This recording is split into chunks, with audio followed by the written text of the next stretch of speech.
Canadians, it's your boy YuGiOh, and I'm coming at you with random discussion.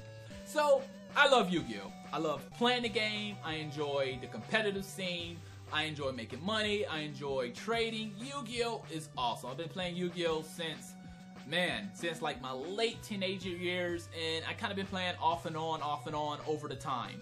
And now I just kind of been poking my head back and forth in, you know, just to see what people's doing, get some trades, but I'm waiting on that deck coming out in November, that set coming out in November for Majespecters. That's when I'm going to be playing the game very hard once again. So I was sitting back and I was talking to a few of my friends in the Yu-Gi community, and I had some other people in the community that felt a different way about some of the Yu-Gi-Oh cards, and instead of them just kind of using their opinion or saying their opinion, they, instead of like, you know, maybe insulting or you're dumb, you suck, they seemed to get really violent and got really mad and kind of hit tables and things of that nature. I'm like, wow, have Yu-Gi-Oh really came to this point where you can't sit down and disagree, but you have to become violent because you've seen a card that you didn't like. So with the new set, not the one coming out in November, but I believe the next set, Majespecter's got another card, a continuous trap card. I believe it is Majespecter's Supercell, and it's something like if you have a Majespecter in your pinnacle zone, they cannot be negated, and you can shuffle 5 cards, that's Majespecters, from your graveyard back into your deck and draw 1 card. And we was having a discussion, and some people felt different. It was just really angry, they was really mad, it was like, oh my god, F Konami, what are they thinking? This is broken, there's no way to get around this. And I'm like, I'm trying to reason with these people, but on their end, they're like locked in this world where they're like, you're a fucking idiot, you know, you're stupid. I'm like, that's interesting because y'all are the people that top a lot of times at our locals. Like, you play tier 1 and tier 0 decks. Why is this such a big deal for you? Like, there's cards to just be unbroken. What is Konami doing? I'm like, well, this is not the first time that we had really good cards came out. I mean, if we go way back, we look at Mako Phantom Beast. Mako Phantom Beast had an effect where they couldn't be destroyed as long as they had a token on the field. And I believe some of them couldn't be destroyed by battle. I'm not 100% for sure. And I remember people was going insane with that. They were like, oh my god, it's broken. It came out, it was shit. The only one that was good was Mako Phantom Beast, Dragosack. And he was good because you had E-Dragons. E-Dragons was just on a whole nother level with just so much power.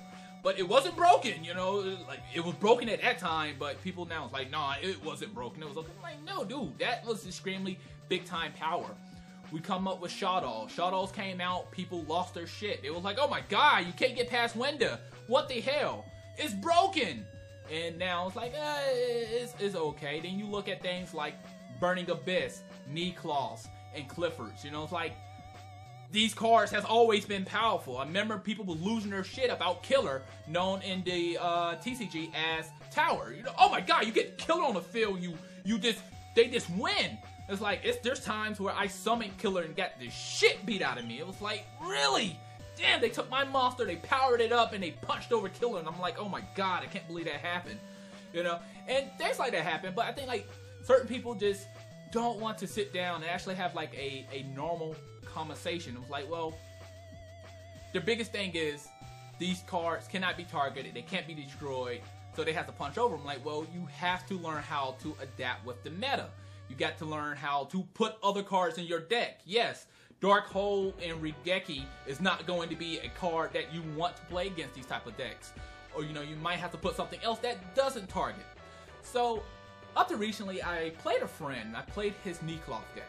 Overall, he won fair and square. It was a good game. Now, I misplayed it quite a bit. I was tired, and I was just kind of all over the place. I was sweating, and he was actually a really big player, and I respect this man's game because he's really good.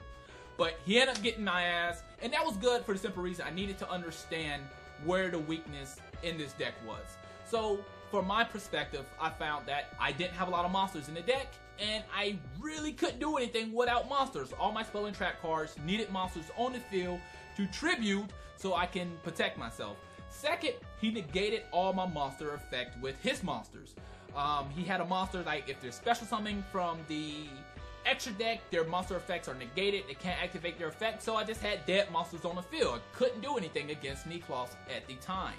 now I have changed the deck up. I have worked on it. You know, a few people in the YouTube community have said maybe add this to your deck, try this, and it's been working. It has definitely helped out.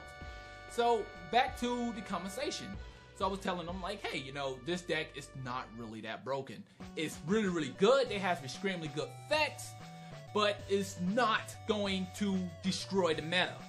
So they started to get really mad. It's like, you're fucking stupid. You're just doing this because you like this deck. You're got a bias for it. I'm like, yeah, maybe I do have a bias for it, but this set came out in Japan already. I believe that the set came out in July. So if it comes out there, I'm quite sure if it's going to be really broken and really good, then we can look at their meta. We can see how dominant it is in their meta, and we can kind of get an idea of how dominant it's going to be in our meta.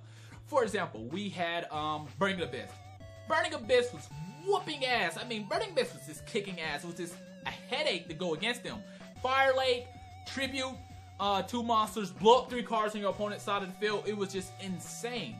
I mean, it's like, well, maybe it's not going to do so well in the OCG. Well, guess what? It went to the OCG, and it's just powerhouse. It's just putting in work. So I wanted to kind of look at the OCG meta and get a good idea to kind of show some of the people in the YuGiOh community, some of my friends that kind of beg to differ, like, oh man, this new Majespecter deck is going to be extremely powerful. Now, once again, I think that their effects are good. I really do believe they're good, but a straight Majespecter deck right now is not viable. Not at all at the moment. Now, I think in the TCG, things could change because there's going to be a lot of people want to play it outright. And I think that some people is going to put some cards in that's going to make the deck good, but we're going to look at, see some of these other very, very powerful decks. So let's kind of take a peek at some of this stuff. Alright, my fellow Homo sapiens, so we're here, we're going to take a peek at the OCG Japan deck list.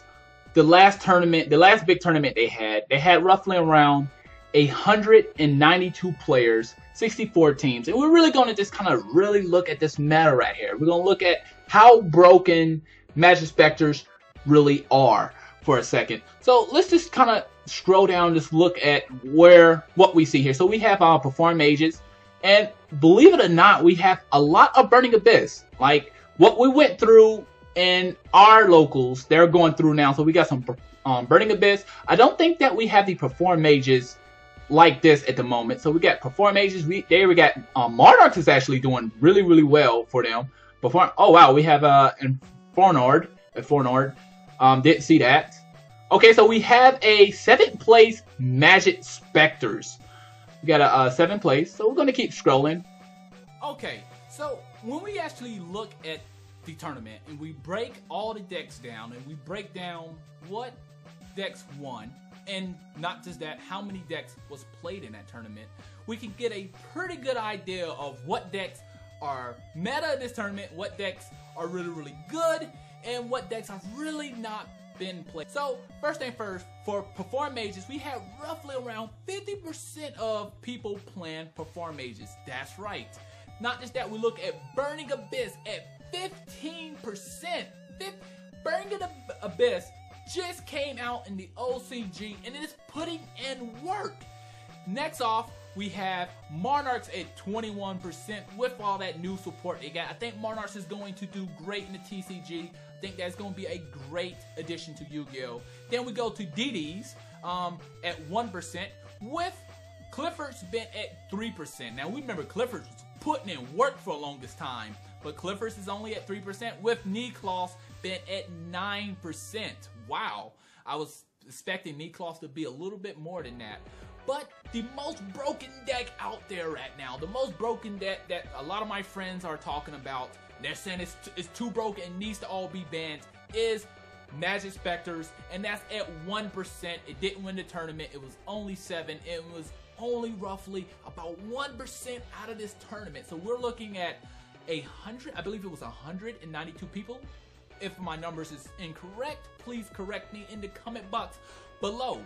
So a buddy of mine was saying that all this archetype needs to be banned immediately. It's too strong. And this is mainly about the video, because now He's upset. He's punching the table. He's like, this is bullshit. And I'm like, you know, that's interesting.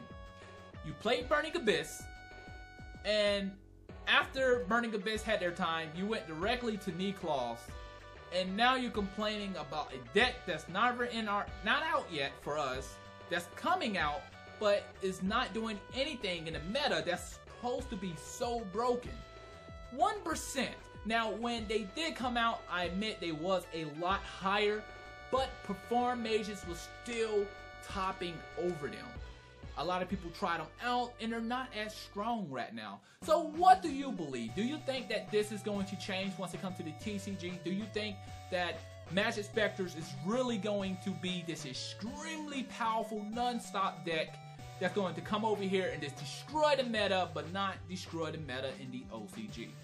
Now, my buddy said, well, if it's not so good, why do you want to play it? And I'm saying, well, you know, that's the thing. I don't think that it's tier 0, because it's not tier 0 in their tournaments.